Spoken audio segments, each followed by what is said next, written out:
Ready to go, right? Good afternoon, everyone. Bo, Martin, good to see you. Oh, hello. Good to see you, William. Thank you.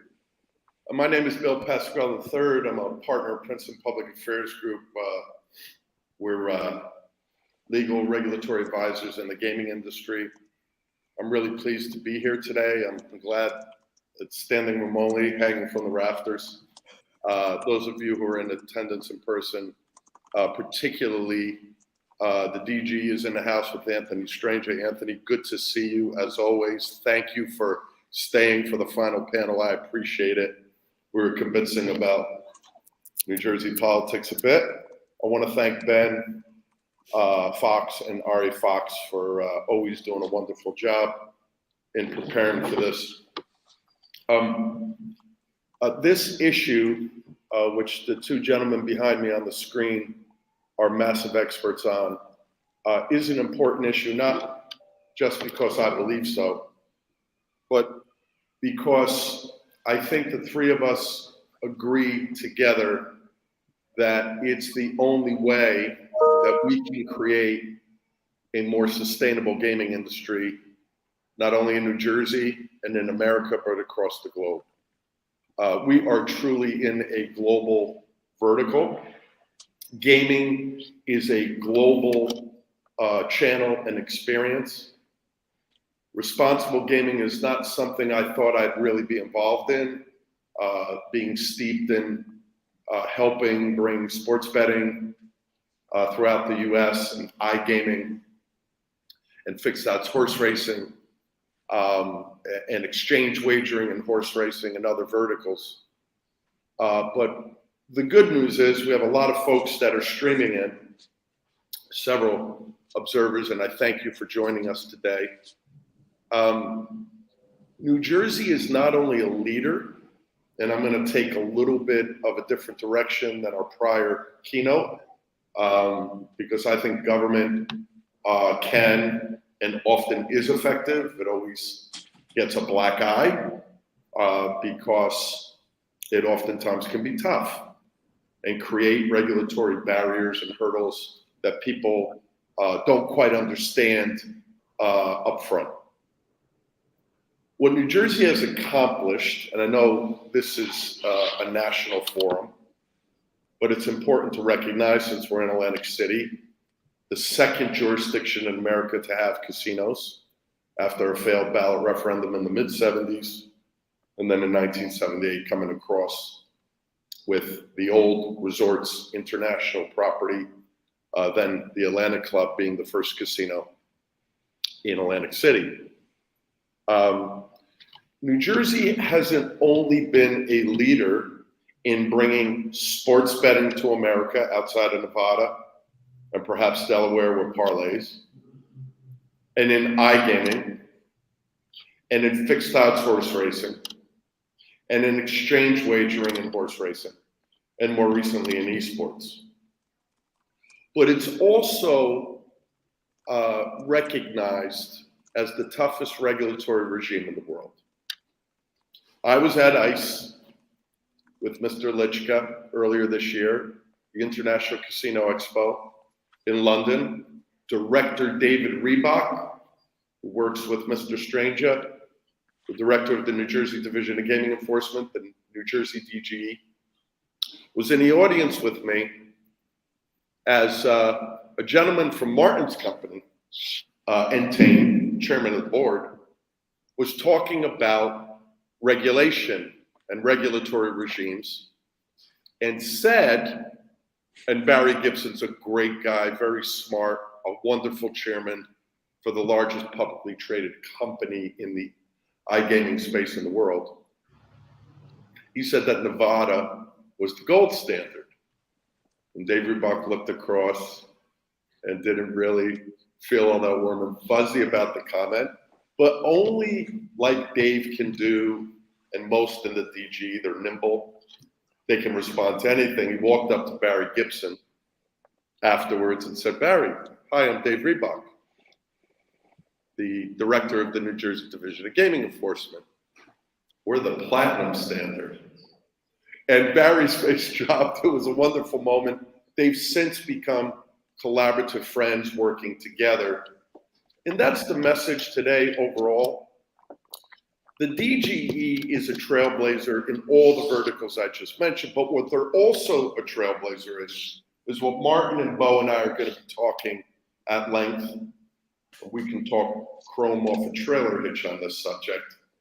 The DGE has been a thought leader, in addition to others like Colorado and Massachusetts, and other jurisdictions, in appreciating and understanding that responsible gaming needs to be a bigger focus, not only by the regulators, but by the industry. And that's why I'd like to kick this off with Martin Litschka, who understood this more so than most in the industry several years ago when he created the Entain Foundation focused on responsible gaming, meaning not just words, not just talk, not just telling us about the problems of compulsive gambling, but talking about solutions, and more importantly, investing real resources, hard money into the subject, tens of millions of dollars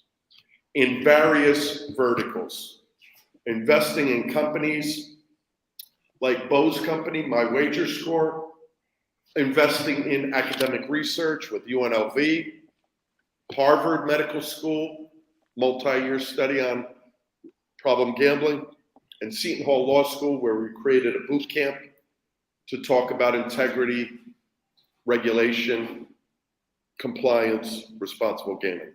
So Mr. Litschka, I would like you're not really good about crowing about yourself or your company, but you're super smart about the subject. Let's dial back to 4+ years ago. What were you thinking? What did it take to get it across the goal line with your company to create this foundation? Good afternoon, everybody. My apologies that I can't be there with you in person. Unfortunately, my other commitments and engagements didn't allow me to travel down to the lovely Atlantic City. I shall redeem myself next time, and that's a promise. Thank you, Bill. Thanks for singing our chairman's praises. You'd like to think that he has indeed learned his lesson. And I should also thank the DG, because they're in the room, I take it, for having corrected his perception or perhaps misperception. But even more importantly, 4 or 5 years ago, I actually happened to have met a gentleman by the name of William J. Pasquale III, and he helped me make this dream of mine, if you will, come true.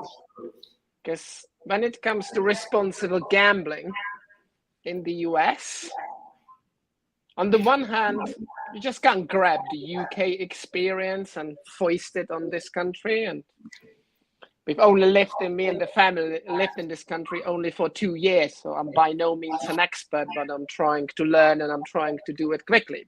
But the key learning is that America, just like all the other individual countries, is different, and all the individual states in the United States are different. But at the same time, there is a theme that is common to all the RG-related processes, and that is the fact that, unfortunately, in the past, and I shall be hopeful that we will avoid this mistake, because it was a mistake, it was an error.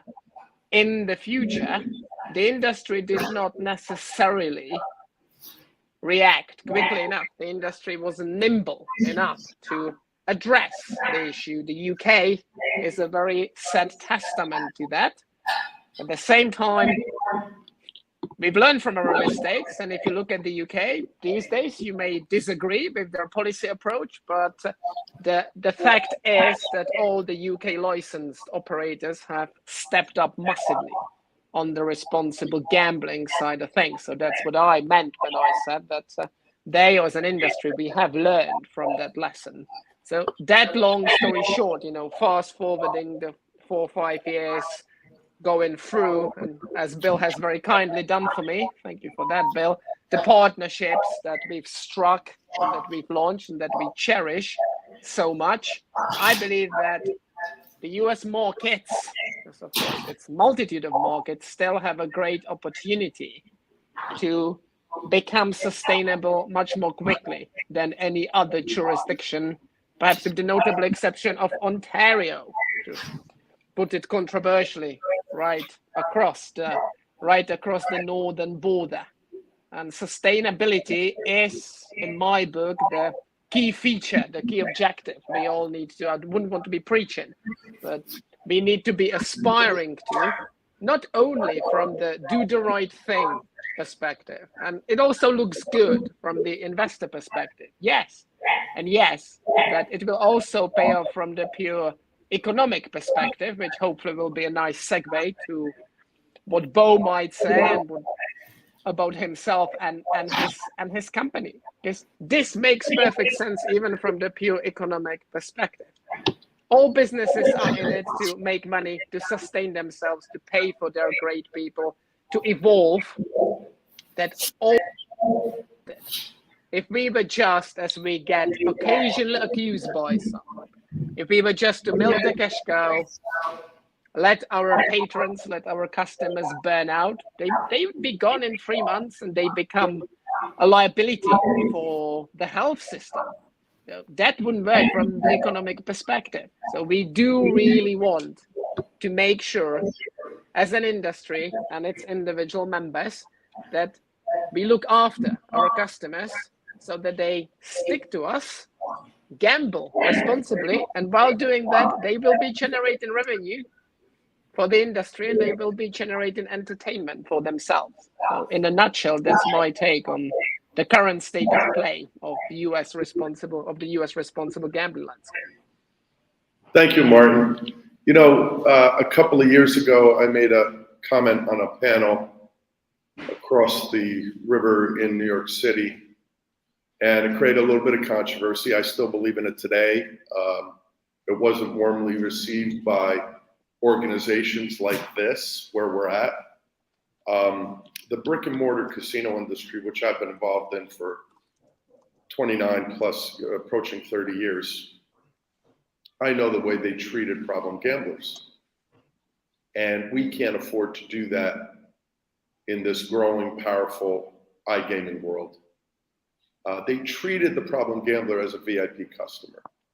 So you have a customer, you know he's gone off the rails, you're not checking his or her affordability, you're not checking their health, their mental health, their physical health. You just give them more markers and you just keep them coming back.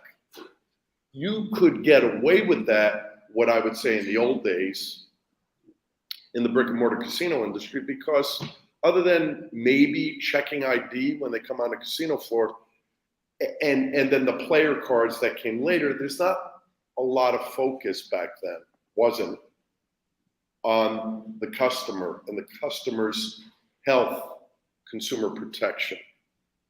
One of the things that I was very amazed at, very impressed with, not easily impressed, was when Martin was so kind to introduce me to our other panel member, Bo Gray, who's the founder and the current CEO of My Wager Score.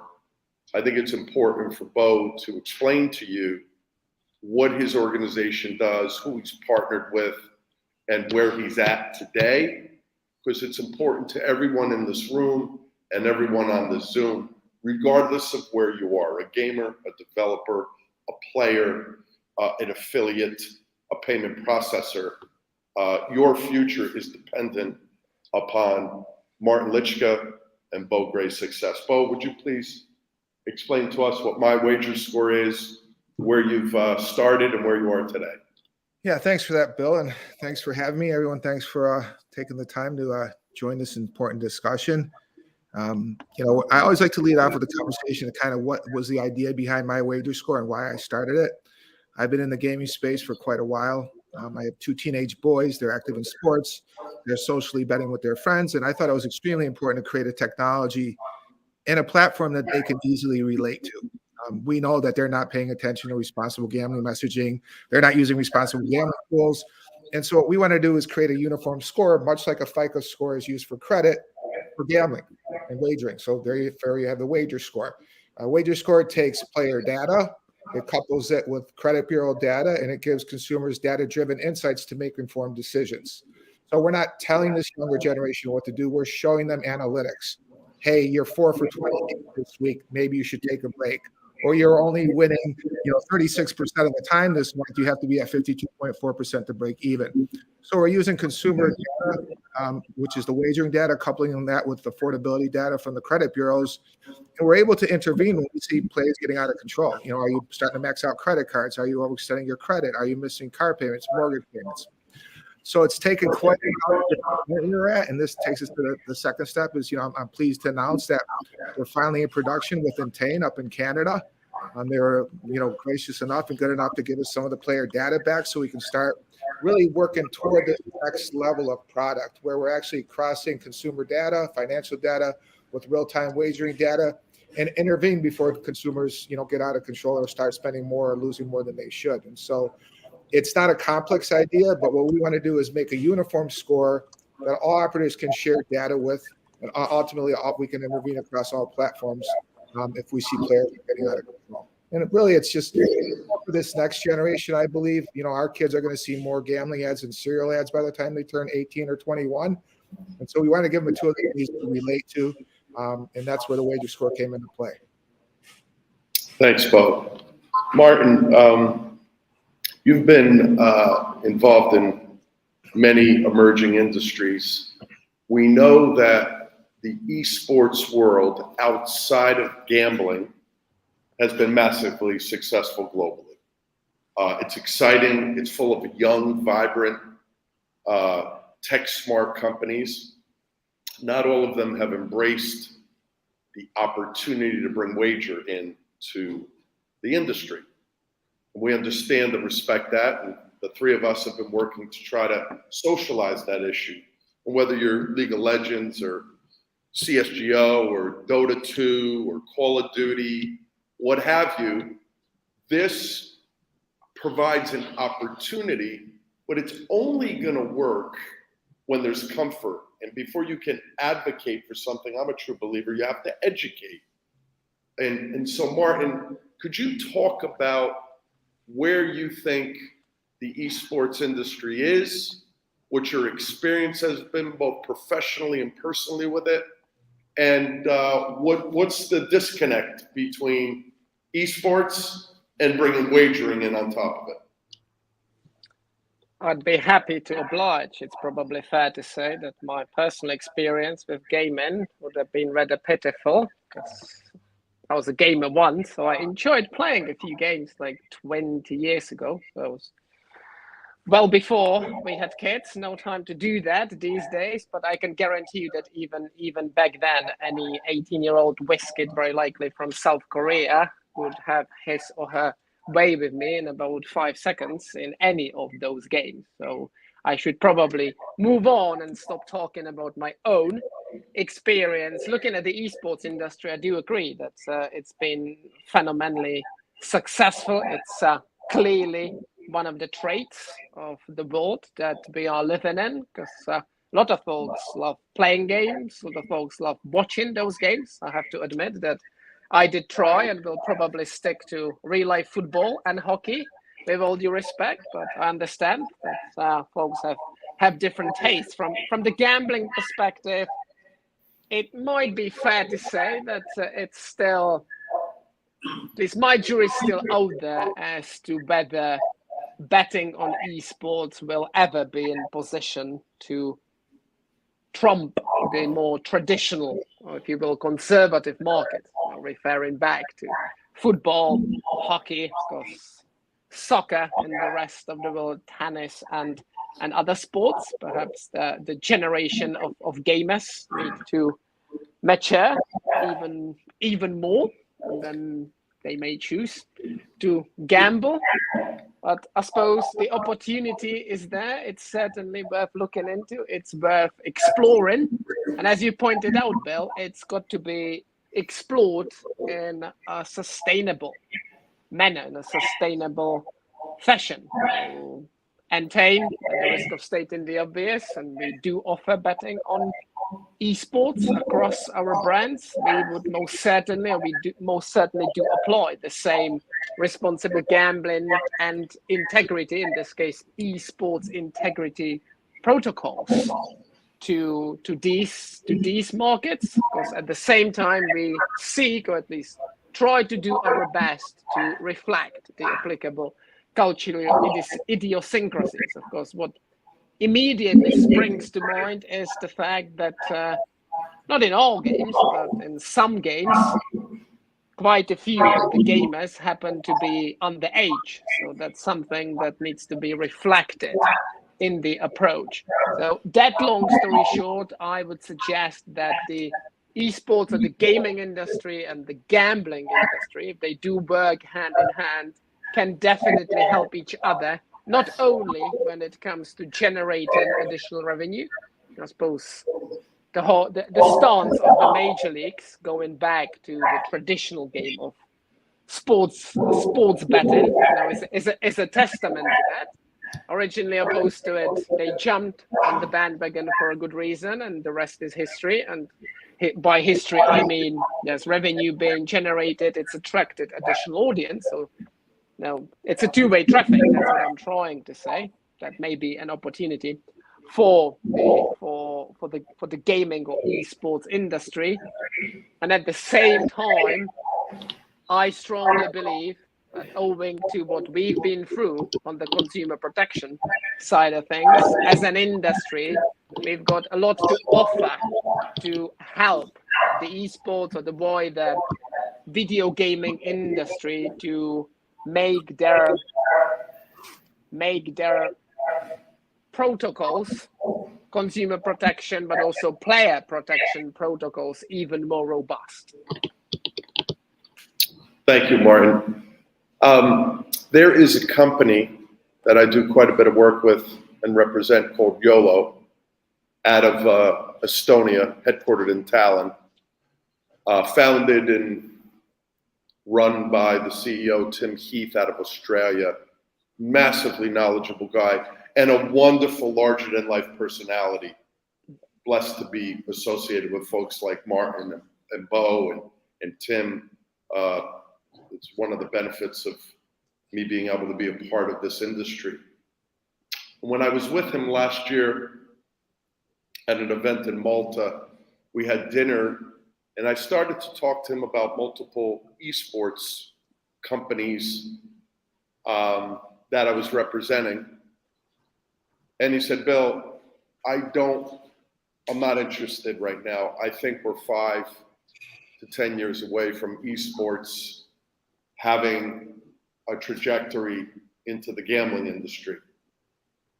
And then I reflected a little bit about it, and what I realized is how hard Director Reebok and the DG worked to follow the legislation that was passed in 21 to allow for betting on esports, to license EEG or VIGG, to allow them to launch last year in January in this city.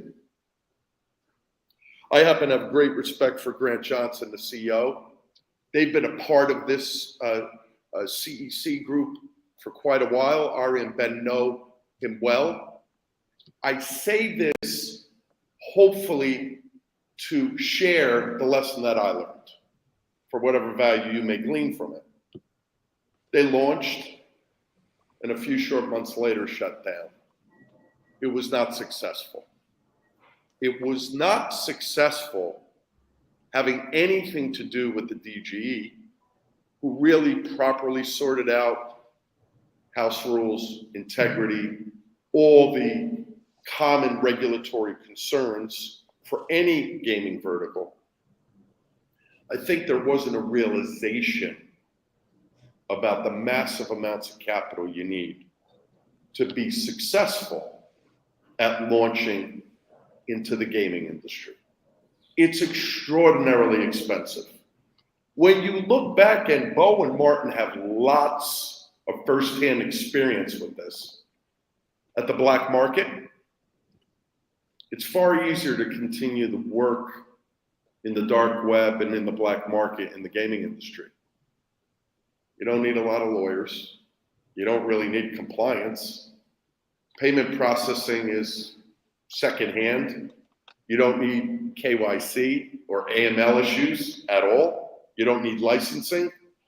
Those are millions and millions of dollars in addition to the taxes. So what I love about the state I call home and the regulators in my state is that they understand that. New Jersey has the toughest regulatory regime in the world, but they also have one of the most competitive tax rates in the world. Understanding and appreciating all that goes into launching these companies. When you go home tonight, or if you are home already, just talk to someone later tonight over a cocktail or a cup of coffee. And I guarantee you 99% of the people you talk to think that all the big names and brands are making millions of dollars off of sports betting. It's a thin margin industry. It's very expensive and very difficult to turn a profit. So I appreciate even more what that means, because I thought EEG and VIGG was going to be very successful. The problem is that the money it takes to market it, to get punters, wagers into the space is very difficult. We know that companies like BetMGM, which Martin's company is partnered with, or Caesars, or FanDuel, or DraftKings, or Fanatics, spend millions of dollars to get players to acquire. And then once you acquire a player and you've spent a huge amount of money to get that individual player, you got to continue to invest to keep that player. That's why RG is important, because you've invested that money to get the player, and now you've invested $2,000 to get Bill Pasquale in your door, on your mobile app, or on your laptop, on your platform.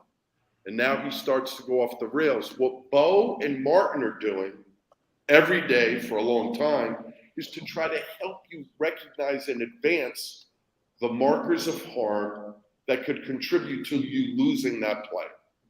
If you don't do it because it's the socially responsible thing to do, at least do it because it's the commercially required thing to do. With that being said, Bo, talk a little bit about, not only you've explained what My Wager Score does, I want you to talk about the additional tools you're using, like the Oak Out Hunger, the collegiate bus tours, all that you've done there. Tell the story about the experience you've reflected upon, where some people, not Martin and I, have had a disagreement with you going on college campuses. And I think that's ridiculous. Yeah, I think. Go ahead, Bo. I think it's one of those points that, I believe that you have to educate this next generation before they start betting, not after they start betting. I mean, we have to be naive to think they're not seeing all these gambling ads, and that we're even more naive to think they're not already gambling on college campuses. So, the fact that we can't get to them before is really just counterproductive. I mean, we created what a network we're going to call street teams, which are ambassadors at the college level, where we have friends educating their friends through social media on betting responsibly, how to introduce markers of harms in a fun, interactive way. I mean, when you sign up for Wager Score, not only do you get a score, and not only do we share financial data with you and affordability insights, but you get a weekly responsible gambling tip that's set in a funny video. Bad idea, don't bet with a credit card, paired with a funny meme that you can relate to, right? So we're giving this next generation responsible gambling tips in a way that they can actually understand and absorb, right? None of these kids are paying attention to, Steve Mariucci writing on a chalkboard to know and set your limits. It's not happening. Gambling in its sense is irresponsible, and no one's going to start gambling thinking they're going to have a problem. So if we've created a way they can do it, that they're getting the education from their friends, from their peers. Their friends are understanding what the markers of harm are. Their friends are able to educate or actually intervene when they see a friend is getting out of control. And so again, to say, hey, you can't go on college campuses to educate this next generation before they start betting, I think is a big problem with, let's call it the established RG people in this world, right? They're all doing it. They all see it, right? We have to put these tools in their hands before they place their first bet, not after. It's no different than, you learning about a FICO score before you start establishing your credit. And so I think that's one of the biggest hurdles we had to overcome, was just how we were, because I'm a true believer in people that are betting today are going to be hard to change their ways. And we really owe it to this next generation to give them the tools and the resources to bet responsibly. But if we're not getting to them before they start betting, we've lost them, right? We've lost them. And so I think that's the big hurdle that we have to overcome, not only with some of the established players in the industry and RG community that, they're still preaching brick and mortar solutions to a digital problem. Have a game plan, set and know your limits. How effective is that? You have to use technology, and you have to educate this next group before, not after. And I think if we can overcome that hurdle, with the regulators and with some of the compliance folks, I think it'll be a big step up, because these kids are all betting on campus. If you don't consider, pick 'em daily fantasy gambling, you're extremely naive. Sports betting itself, esports. And so I think we have to get this message to them before they start. And as parents, we have to educate at home. Before your kid goes out to college, they should know about how to bet responsibly. Get your wager score, you have the data insights driven to your phone, and you don't have to find it anymore. So that's been our biggest challenge, just really dealing with some of the industry establishment, because we are an upcomer. We are a little bit of a disruptive brand in terms of what we're trying to do. Anytime you put affordability in front of anything, people get a little nervous. But if we make those elective tools and we educate before people bet, I think that'll really enhance the sustainability and overall future of this business, especially, like I said, when our kids are seeing more gambling ads and serial ads these days. Martin, Bo brought up technology. Could you talk a little bit about ARC, what you're doing there? And then on the back end of that, I'd love you to talk about the organization you've put together with the industry, what it's doing with the standards for RG. Yeah, absolutely. First of all, let me say, though, that I fully endorse Bo's views, because let's not fool ourselves into believing that there would be no betting in whichever form going on at colleges.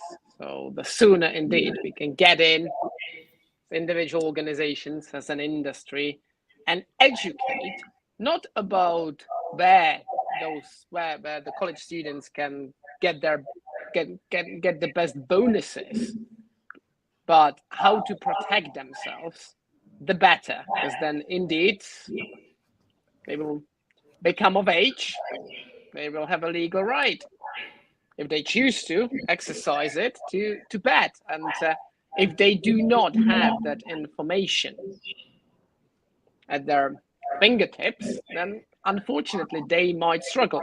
I appreciate that it may be controversial, because it would be portrayed as educating kids, for want of better expression, about betting. That's not what it is about. So really just to endorse Bo's points. And if anybody in the audience can think of any other smart ways on top of what Bo has done, because that in my book has been very smart, then please do let us know. We would love to hear about that, because that is an issue that we've been trying to crack for a while. In terms of what Entain has done, indeed, couple of 5 years ago by now, we actually realized that the technology that for years and years we'd been using for bonuses could be deployed for responsible gambling purposes as well.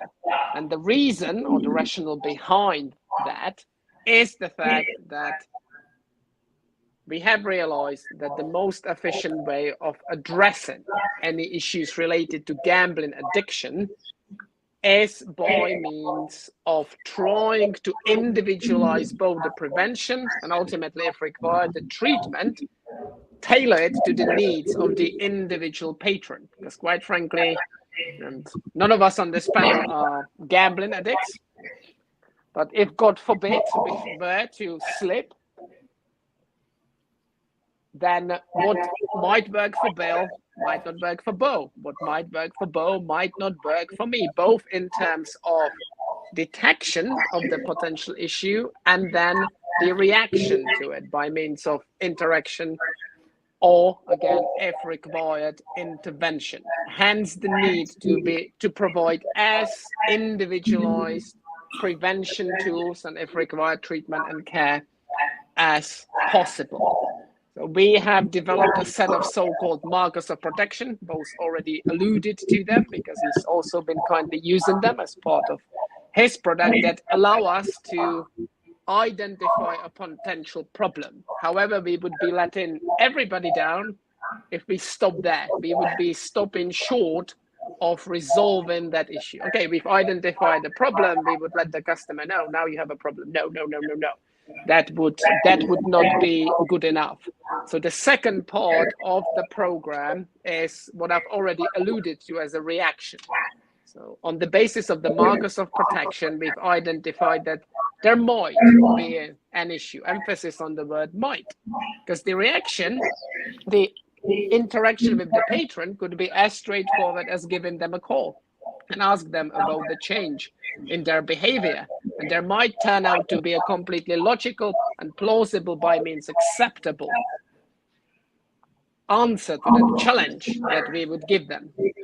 They might have been promoted at work, they've got some more money at hand, and they've chosen to spend it on their gambling because they can afford it. That's where my wager score is coming back in. At the same time, there may be no justification for the change in behavior. So at that point, our system, together with our people, because there's a very strong and robust human element to all this, it's not only about machines and terminators, if you will, our system would start recommending so-called controls or gambling controls or protection tools that the patrons would be encouraged to set, be it wagering limits, deposit limits, curfews, types of self-exclusion, and so on and so forth.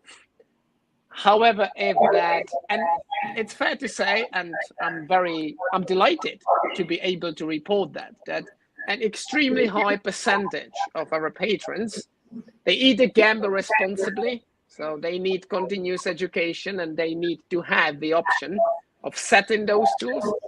Then within that minority group of those who may be at risk, a high percentage of our patrons have self-imposed these restrictions and continue gambling reasonably and sensibly, albeit in a more restrictive way on our side. However, there is a tiny group of patrons who, to put it bluntly, perhaps in human speak, may be beyond help in terms of what a gambling operator can do for them. At the same time, the onus is on us to close down their accounts and put them firmly on the path towards treatment. So this is something we've baked into the system as well. In other words, if any patron passes the initial stage of recommendations, voluntary tools, we have no choice but to start mandating those tools for the good of the patron himself or herself.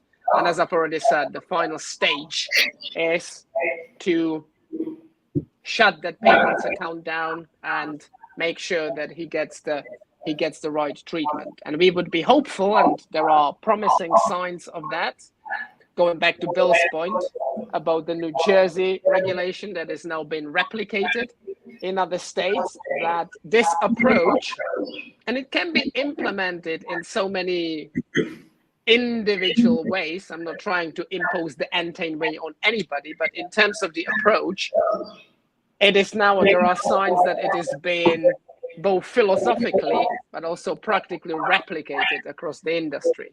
And to address Bill's other question very briefly, indeed, on the back of all this, I've had the pleasure of bringing together a group of the 9 biggest US-facing sports betting operators, because the numbers tend to shrink somewhat. Fanatics acquired PointsBet, but I shall digress. That's just a matter of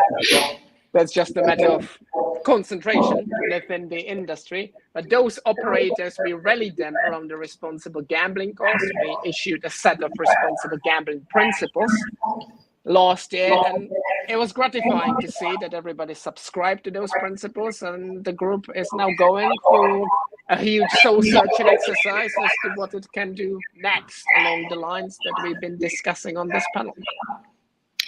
No, it's interesting. Thank you, Martin. It's very interesting. Made a comment at the New Jersey Compulsive Gambling Council's conference back in September. And a lot of the DG leadership was there. The Attorney General's office was there, senior staff, the lottery was there, the racing commission. And I said, there's no proof, data, research that shows that since the launch of online sports betting and online casino, fixed odds horse racing and all, sports betting the last 5 years, online gaming, we're approaching our 10-year anniversary on November 23rd, which is amazing. There's no proof of a trampoline effect of problem gamblers.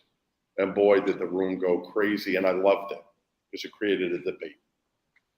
So the pedestrian observer, and I'm not casting aspersions that they're stupid, ignorant, whatever, but they're pedestrian when it comes to this, believe that calls to the 1-800 number on your consumer-facing page are problem gambling.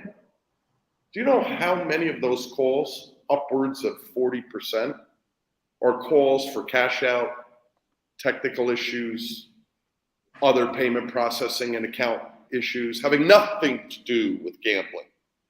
What I love about that is that the DGE understood that from the jump.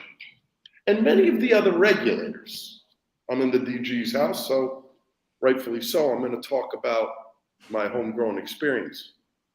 Something Bo said to me a while back really impressed me.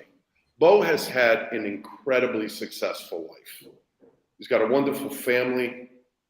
He lives in a wonderful, wonderful community in Newport Beach, California. He didn't need to do this. And by the way, he has spent massive hours and massive money trying to get this going. He hasn't realized the benefit yet.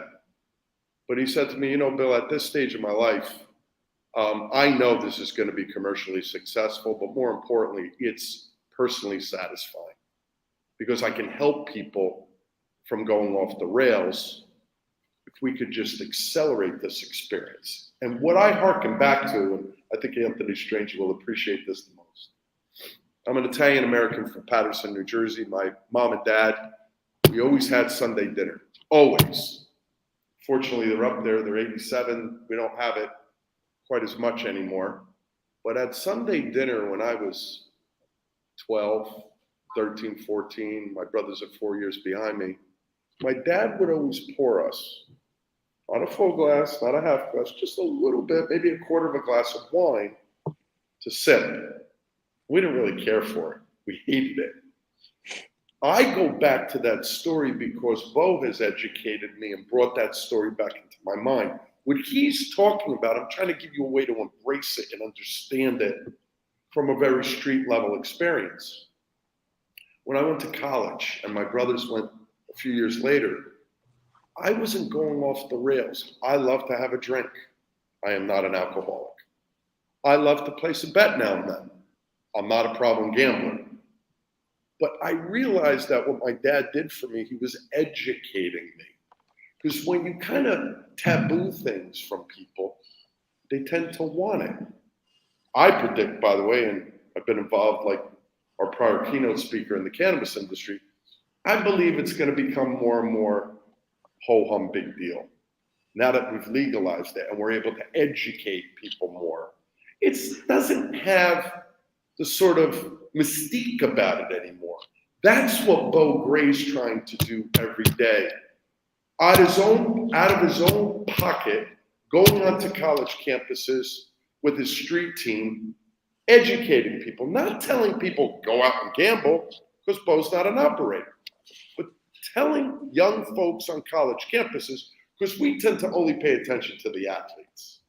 We don't pay attention to the mass number of individuals on college campuses who are very vulnerable to these experiences. What are we going to wait till they're 21 to start to explain to them about the do's and don'ts of gambling or alcohol? So, Bo, I give you a lot of credit for that. And I know it's been a very arduous road. What's been the biggest challenge to date, and where do you think you're headed?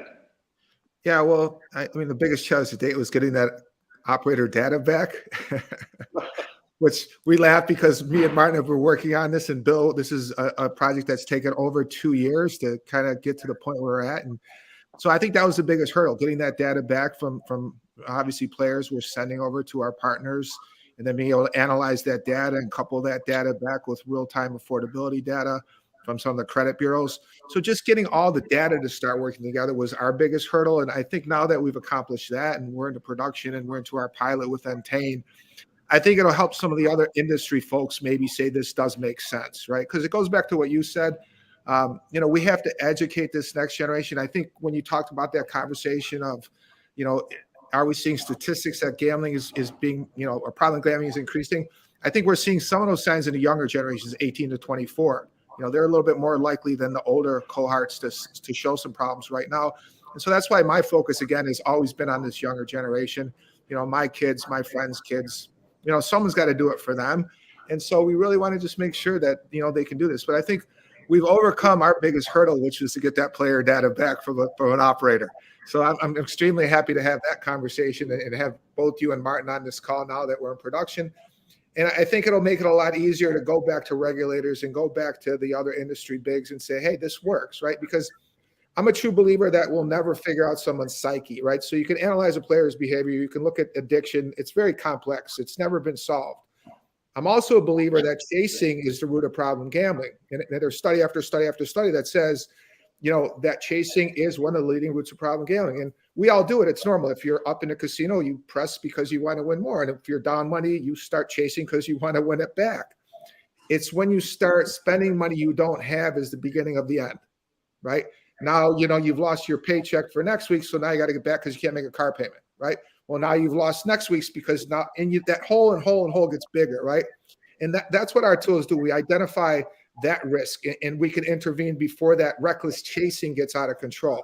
And again, I'm a true believer in America that people should have the right to do what they want with their money. We can only give consumers those insights and tell them to slow down and or seek help. And it's like Martin said with ARC, I think the fact that ARC can stop a consumer from playing, well, then that consumer just goes across the street to another operator, right? And that was the whole idea with the wager score, where we can have a uniform score where all operators can share data with us. And we know if, hey, you got a problem at DraftKings, you don't have a problem at FanDuel. And so I think as long as we can start getting more and more operators to buy in and understand that elective affordability tools make sense, because you don't want to be mandated like happening in the UK. Long story short, getting that data back was the hardest thing for us. And I think now that we've gotten that, it'll really, streamline what we do next over the next 4 to 6 months. Awesome. Good luck with that, Bo. Gentlemen, we're bumping up against the close here. Martin, do you have any closing thoughts before we wrap? Well, first of all, thanks for having me. It's a true pleasure to be here, albeit virtually. And I suppose in terms of closing thoughts, it's fair to say that the whole industry has by now embraced the responsible gambling course. That's not to say that we could be resting on our laurels. You've got the likes of the Group for Fairer Gambling, whatever they may choose to do going forward, having arrived on the US shore. So that's, I was going to say, a threat. So that's something not to underestimate. So really, the bottom line is, and apologies to those who would have heard that from me before, I truly believe that the first 5 years of honeymooning of the US sports betting industry, it's been great, don't get me wrong, but it might be coming to an end, just like in any other just like in the life cycle of any other country or jurisdiction that has regulated.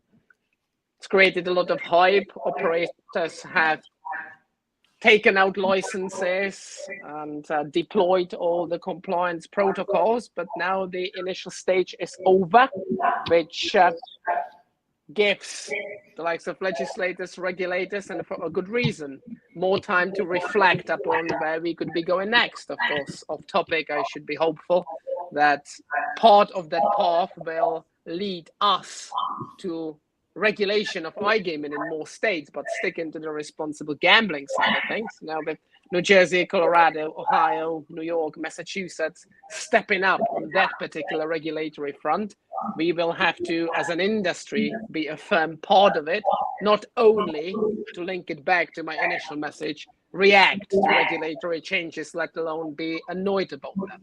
So really, as I've said, the bottom line is that we have embraced the responsible gambling course, but it's a work in progress and still a lot more needs to be done going forward.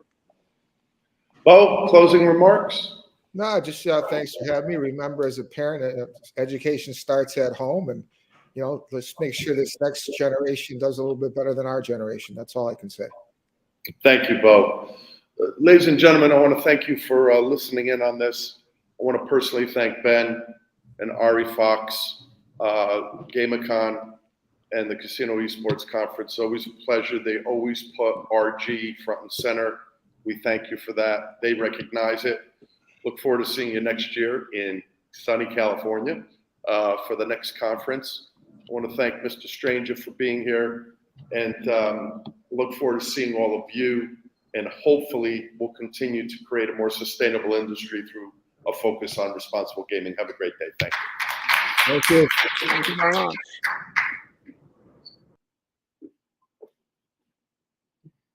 Well, that's a wrap for Atlantic City.